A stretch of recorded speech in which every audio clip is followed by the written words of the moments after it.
Hi everyone. ഇന്നൊരു പുതിയൊരു വണ്ടിയായിരുന്നു നമ്മൾ വന്നിരിക്കുന്നത്. ഇതൊരു ജീപ്പാണ്. പൊതുവെ ജീപ്പ് എന്ന് പറഞ്ഞാൽ എല്ലാവർക്കും ഒരു വികാരം ഉള്ളൊരു വണ്ടിയാണ്. ഇതൊരു നോർമൽ ജീപ്പല്ല. നമ്മളിപ്പോൾ നോർമലായിട്ട് യൂഷ്വലി കാണുന്ന താർ അല്ലെങ്കിൽ ഒരു വില്ലീസ്. ഇതൊരു 1984 മോഡൽ ജീപ്പാണ് ഞാൻ കൊണ്ടുവരുന്നത്. പക്ഷേ it's fully build in Punjab. ഞാൻ പറഞ്ഞ 4x4 ഇതാണ് ആ വണ്ടി.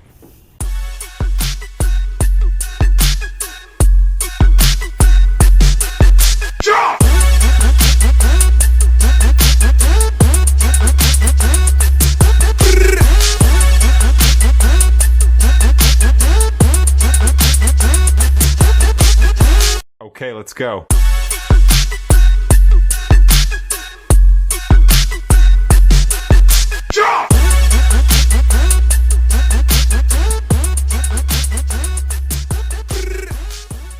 ഇതൊരു ഫുള്ളി കസ്റ്റം ബിൽഡ് വണ്ടിയാണ്.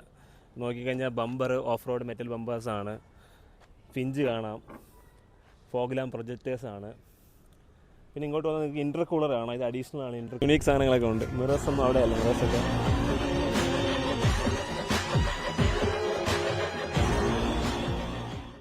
ഇതാണ് ജീപ്പിൻ്റെ ഇൻറ്റീരിയേഴ്സ്. കാണാൻ പറ്റും. ഫുള്ളി കസ്റ്റം ബിൽഡാണ് ഈ വണ്ടി. സ്റ്റിയറിങ് അഡീഷണൽ ആണ്. മോമോ സ്റ്റിയറിംഗ് ആണ് ചെയ്യുന്നത്. AC യൂണിറ്റ് കണ്ടാൽ അറിയാം. ബിൽഡാണ് ഈ വണ്ടിക്ക് വേണ്ടി കസ്റ്റം ബിൽഡ് ചെയ്ത AC ആണ്. സീറ്റ്സ് ബക്കറ്റ് സീറ്റ്സ് ആണ് ഫ്രണ്ട് ചെയ്തിട്ടുള്ളത്. അതും ബ്ലൂ തീമിലാണ് വിത്ത് സീറ്റ് ബെൽറ്റ്. ഗിയർ നോബും കണ്ടാൽ അറിയാം. അതും ബ്ലൂ തീം ചെയ്തിട്ടുണ്ട്.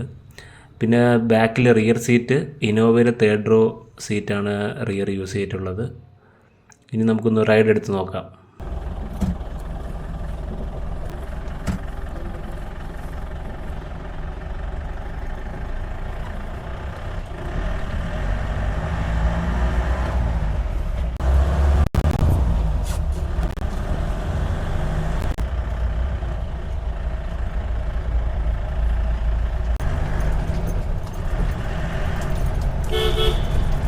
എടുത്ത് വണ്ടി ഒരു രക്ഷയില്ല, ഒന്നും പറയാനില്ല. 84 ജീപ്പാണെങ്കിൽ ഇതിനകത്ത് എല്ലാം ബ്രാൻഡ് ന്യൂ ആണ്. വണ്ടി ഓടിക്കുമ്പോൾ ഒരു ബ്രാൻഡ് ന്യൂ ഫീലാണ്. ഇതിപ്പോൾ മോഡിഫൈ ചെയ്തിട്ട് ജസ്റ്റ് 1000 കിലോമീറ്റേഴ്സ് മാത്രമേ യൂസ് ചെയ്തിട്ടുള്ളൂ. പിന്നെ ഇതിൻ്റെ ലൈറ്റ്സ് കുറേ പ്രത്യേകതയുണ്ട്. ഇത് ഞാൻ ഇപ്പോൾ ലൈറ്റ്സ് കാണിക്കാം നിങ്ങൾക്ക്. ഇതിനകത്ത് ഒരുപാട് ടൈപ്പ് മോഡ്സ് ഉണ്ട് ലൈറ്റ്സിന് തന്നെ.